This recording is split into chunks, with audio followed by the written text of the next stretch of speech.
Mitla, 1991. En medio de calles polvorientas y de un silencio que parecía eterno, se levantaba el Hospital Municipal de Mitla, un edificio gris, pequeño, siempre alumbrado por luces temblorosas. De día, era un lugar pobre. De noche, un lugar inquietante. Los pacientes aseguraban que al caer la madrugada, los pasillos susurraban, el aire se volvía espeso y los sueños desaparecían como si alguien los robara. El turno nocturno tenía una presencia indiscutible. La enfermera Ángela Ramírez. Llevaba más de 15 años allí, siempre con el uniforme impecable y el cabello perfectamente recogido. No hablaba más de lo necesario. No reía, no se alteraba, caminaba despacio, con pasos que resonaban de manera extraña en el piso encerado, como si no pertenecieran del todo a este mundo. Para los médicos, Ángela era una profesional disciplinada. Para los pacientes, era un mal presagio. Las muertes bajo su cuidado siempre tenían el mismo patrón: rostros congelados, ojos abiertos, una expresión fija de terror absoluto. Parecían personas que habían visto demasiado antes de morir. En el pueblo se repetía en voz baja: si Ángela te cuida de noche, no despiertas igual, si es que despiertas.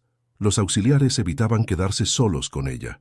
Había algo en su manera de mirar a los enfermos, una curiosidad fría, casi científica, como si buscara algo dentro de ellos que nadie más podía ver. Ese mismo año llegó un nuevo auxiliar, Tomás Herrera, de apenas 19 años, deseoso de aprender y sin imaginar el horror que lo esperaba. El primer día que vio a Ángela, ella empujaba un carrito metálico lleno de frascos y jeringas de vidrio antiguo, guardadas dentro de un estuche negro. No eran del hospital. Nadie más usaba material así. Cuando Tomás preguntó por qué no utilizaba las jeringas comunes, ella respondió sin mirarlo: estas son más precisas, más humanas. La respuesta lo inquietó, pero no insistió. En su primera noche de trabajo, Tomás notó algo extraño. Ángela parecía saber exactamente cuándo un paciente estaba por sufrir una crisis. Pasaba por su habitación segundos antes de que ocurriera algo. No llevaba registros, no revisaba la tabla de control. Simplemente lo sabía. A las 2 de la madrugada, un murmullo llamó la atención de Tomás en la habitación 7, donde descansaba don Manuel, internado por una infección leve. Al asomarse por la rendija, vio una escena que lo heló. Ángela estaba inclinada sobre él, con una de sus jeringas de vidrio vacía. Don Manuel tenía los ojos completamente abiertos, respirando rápido, con la boca entreabierta, pero sin poder emitir ni un solo sonido.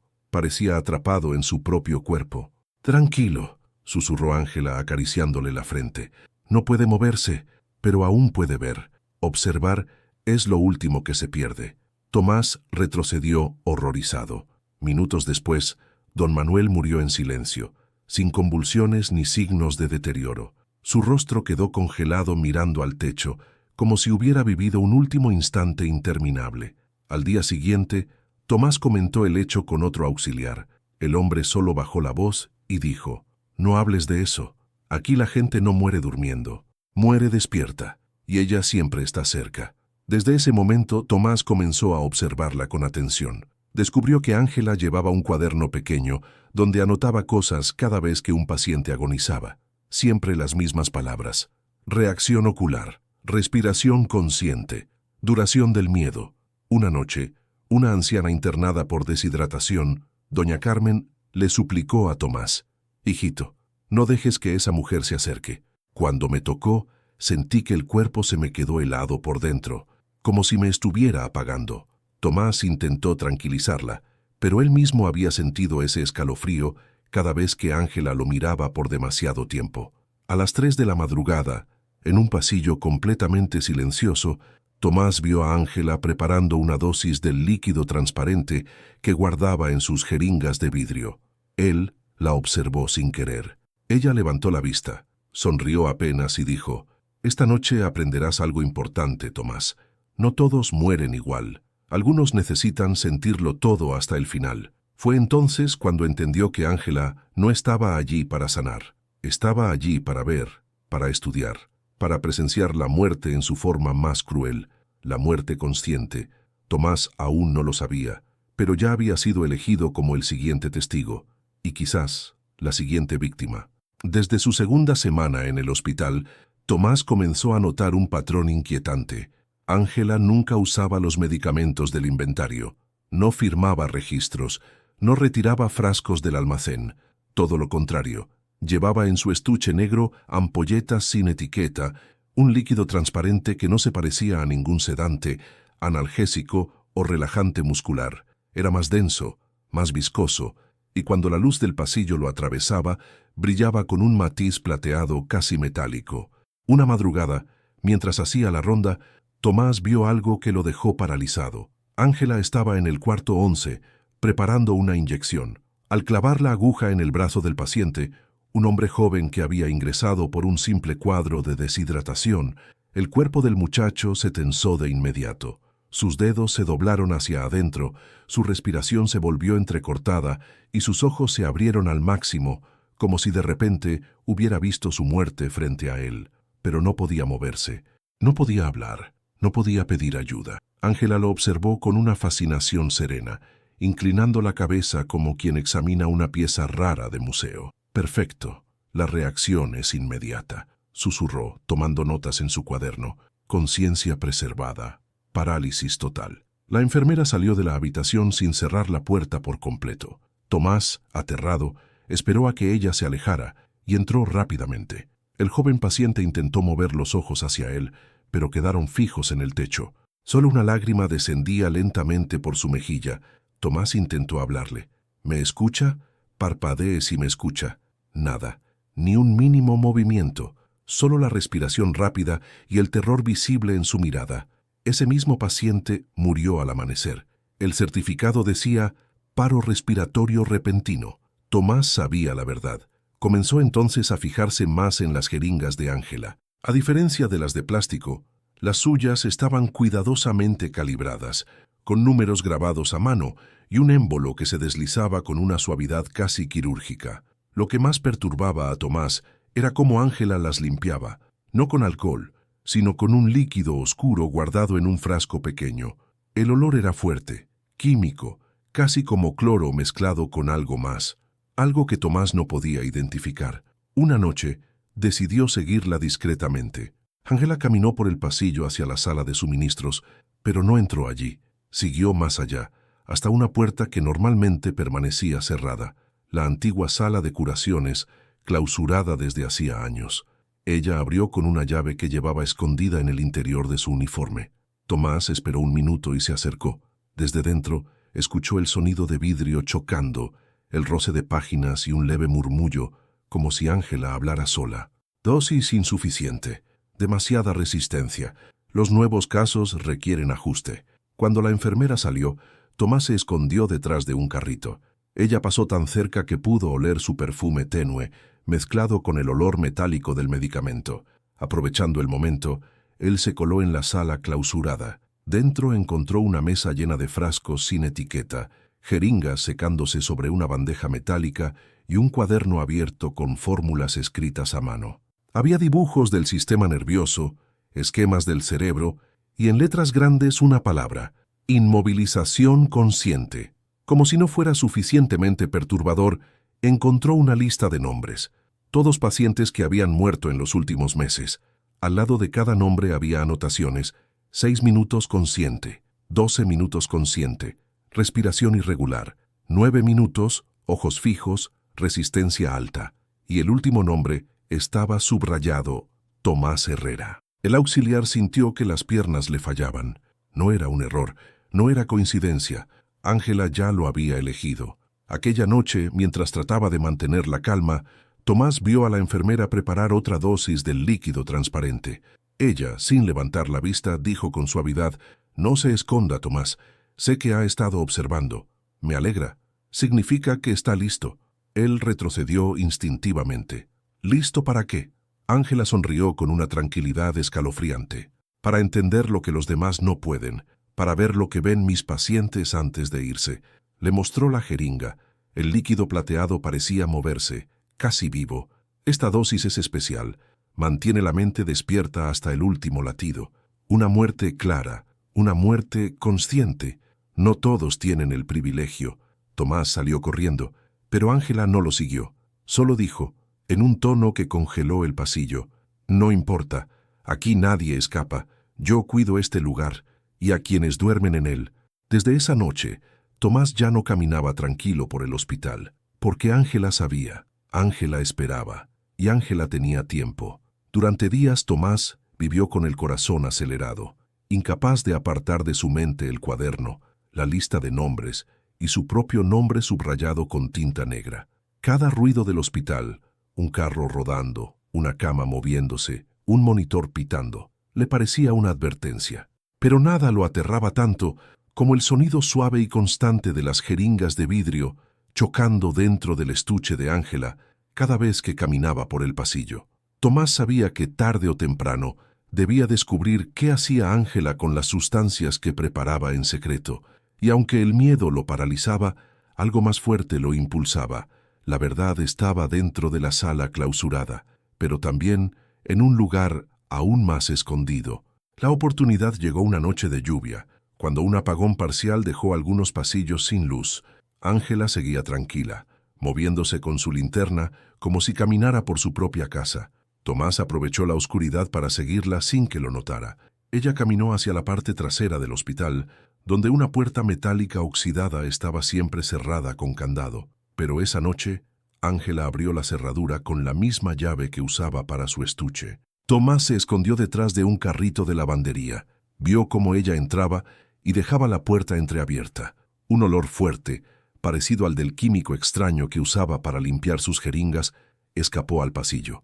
Tomás esperó a que Ángela se alejara y, temblando, empujó la puerta lentamente. El interior era un cuarto frío, sin ventanas, iluminado por una lámpara vieja colgando del techo. Y allí, Tomás vio algo que jamás habría imaginado encontrar dentro de un hospital público. No era una sala de almacenamiento, no era una sala abandonada, era un laboratorio clandestino. En las paredes había tablillas metálicas con cuerpos cubiertos por sábanas, pero algo estaba mal. Los cuerpos no tenían la rigidez típica de la muerte, ni el color mortecino de un morgue común. Había algo en ellos, una tensión distinta. Tomás, temblando, levantó una de las sábanas. El cuerpo de un hombre estaba allí, los ojos completamente abiertos, cristalizados, como si aún viera. Sus pupilas estaban dilatadas, su boca entreabierta, el pecho hundido. Era una expresión fija de miedo absoluto. Pero lo peor no era eso. Lo peor era que el hombre no estaba del todo muerto. Su piel conservaba tono, sus músculos estaban tensos. Parecía haber muerto consciente, paralizado hasta el último instante. Tomás retrocedió horrorizado. Levantó otra sábana, otra mujer, otro rostro congelado en terror, los ojos abiertos, los labios temblando en una última palabra que nunca pudo salir. Y en cada tablilla había una ficha colocada por Ángela. Parálisis total, 6 minutos. Conciencia preservada, 11 minutos. Fase terminal observada, éxito. Tomás tragó saliva con dificultad. Dios mío, ¿qué hiciste? En una mesa cercana encontró un estante lleno de frascos pequeños. Dentro de ellos había sustancias transparentes, amarillentas, rosadas. Ninguna estaba etiquetada con nombres de medicamentos, sino con cosas como Lote 5, reacción ocular. Lote 9, resistencia muscular. Prueba 12, colapso consciente. Junto a los frascos había fotografías de pacientes segundos antes de morir, rostros deformados por el miedo, ojos vidriosos, bocas incapaces de moverse, fotografías fechadas, numeradas, archivadas con precisión perturbadora.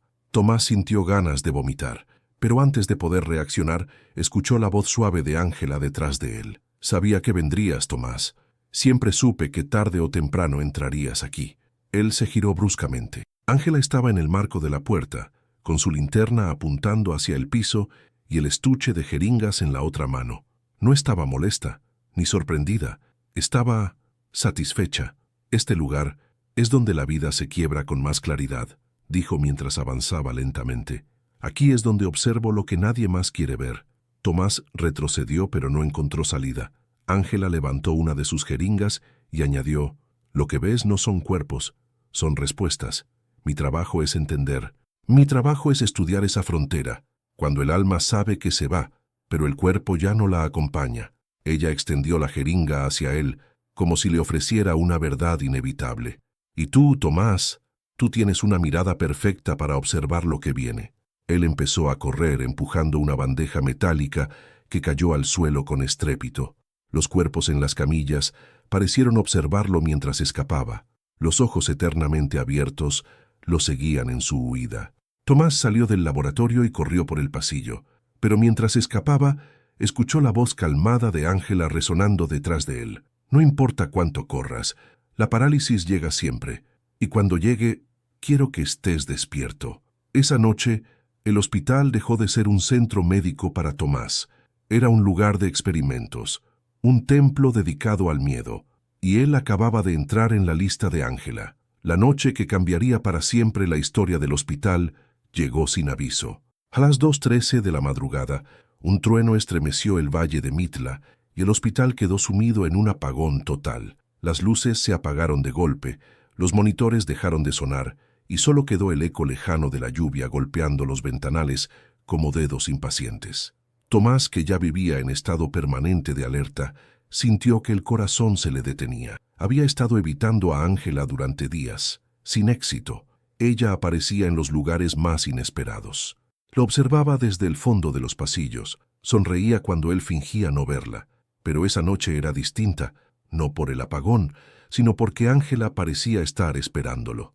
Desde la oscuridad del pasillo, la luz de su linterna se encendió como un ojo amarillento. «Tomás», dijo con suavidad, su voz flotando como si el apagón hubiera hecho eco de cada sílaba. «Esta noche no habrá interrupciones». Él retrocedió, tropezando con una camilla vacía. El hospital estaba completamente en silencio. No había médicos, no había visitantes, solo quedaban los enfermos y Ángela. Ella avanzó lentamente, empujando su carrito metálico. Las ruedas chirriaban de una manera tan aguda que casi parecían gritos.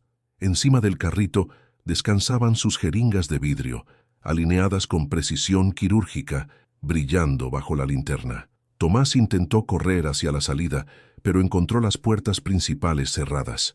Los teléfonos no tenían señal. Las ventanas estaban aseguradas. El hospital era una jaula. Y Ángela tenía la llave. Él corrió hacia la sala de recuperación, donde sabía que había 5 pacientes internados. Quería advertirles, despertarlos, hacer algo, pero cuando abrió la puerta, el horror lo dejó sin aire. Todos estaban inmóviles, los ojos abiertos, la respiración superficial, paralizados, conscientes, prisioneros dentro de sus propios cuerpos. Tomás se acercó a uno de ellos, una mujer joven que había ingresado por una operación menor. Ella movió los ojos con desesperación cuando lo vio, luchando por emitir cualquier sonido. Sus lágrimas corrían, pero su cuerpo no respondía. «Dios mío», susurró Tomás. «¿Qué te hizo?» La respuesta llegó por detrás. «Lo mismo que te haré a ti, Tomás», dijo Ángela entrando a la sala. Antonio, un paciente mayor, parecía estar intentando mover los dedos. Otro trataba de girar la cabeza. Ninguno podía.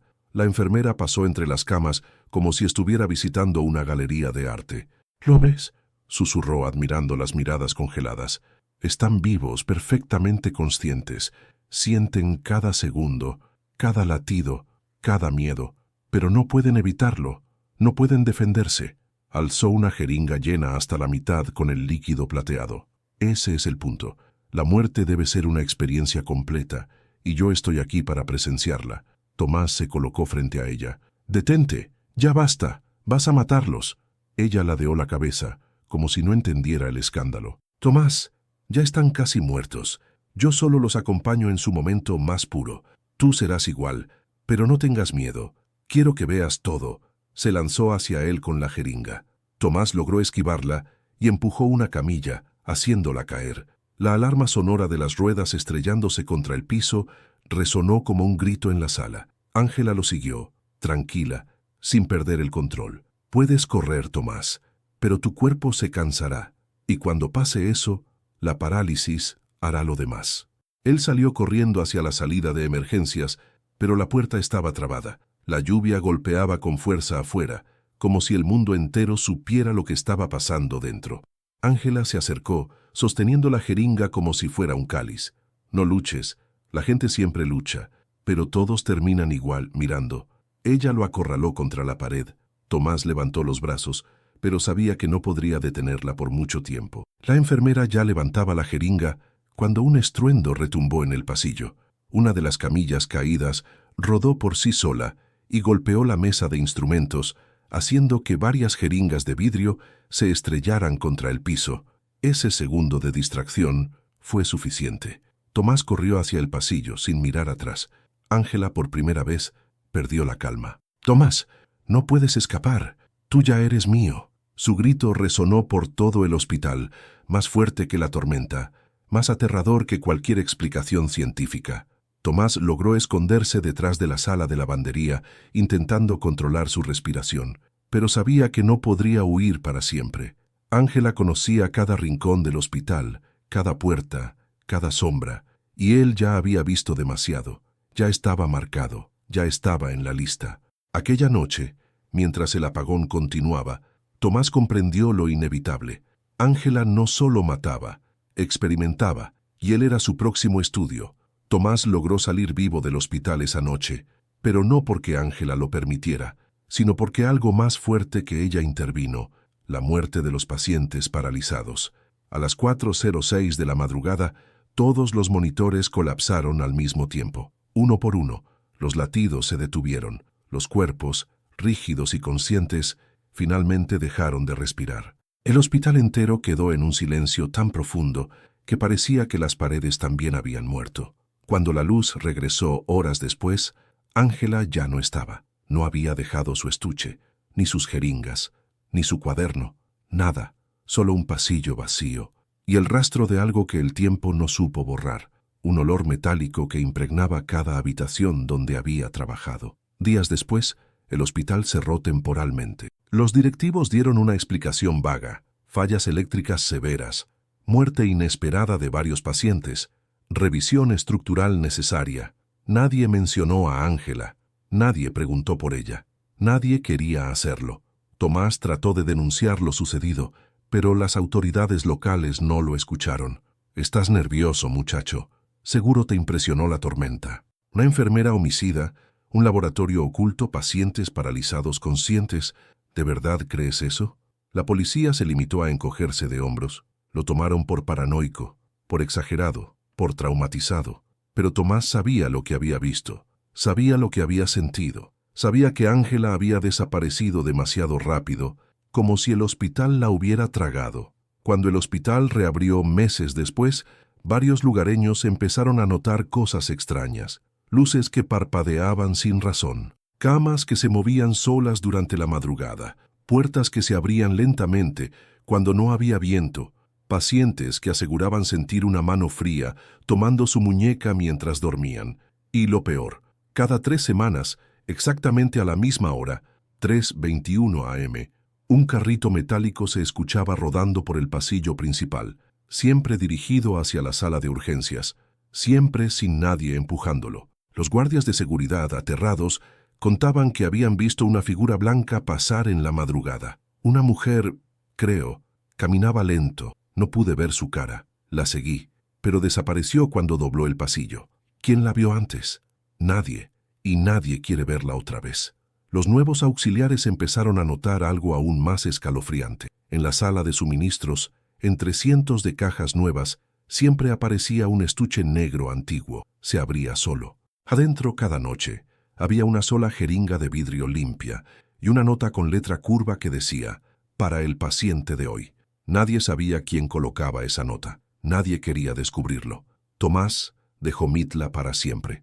Intentó rehacer su vida en otra ciudad, estudiar, olvidar. Pero algunas noches, mientras intentaba dormir, despertaba paralizado, sin poder mover brazos ni piernas, sintiendo una sombra acercarse a la cama, respirándole al oído, susurrando: «Quiero que lo veas todo, Tomás».